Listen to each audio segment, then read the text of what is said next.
ಓಂ ಶ್ರೀ ಗಣೇಶಾಯ ನಮಃ. ಶ್ರೀಮನ್ನಾರಾಯಣೀಯಂ. ಓಂ ಶ್ರೀ ಕೃಷ್ಣಾಯ ಪರಬ್ರಹ್ಮಣೇ ನಮಃ. ದಶಕಂ 79, ಶ್ಲೋಕ 12. ತದಧಿಕೈರಥಲಾಲನಕೌಶಲೈಃ ಪ್ರಣಯಿನೀಮಧಿಕಂ ಸುಖಯನ್ನಿಮಾಂ ಅಯಿ Mukunda ಭವಚ್ಚರಿತಾನಿ ನಃ ಪ್ರಗದತಾಂ ಗದತಾಂತಿಮಪಾಕುರು.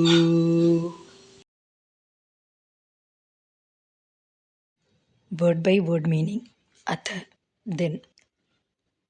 Tadadhi kaihi lala nakaushalaihi, with manifestations of great love. Pranayineem imam, her, thy beloved. Adhikam sukhayan, making more happy. Ayi mukunda, O bestower of liberation. Bhavacharitani, the excellences. Pragatatam, who describe. Naha, our. Gadatantim, Gada, disease. Tanti, suffering. Suffering due to diseases. Apakuru, remove.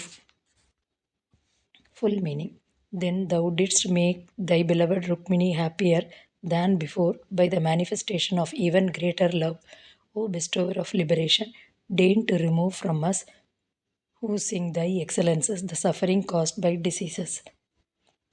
Note: Muktim dadati iti mukundaha.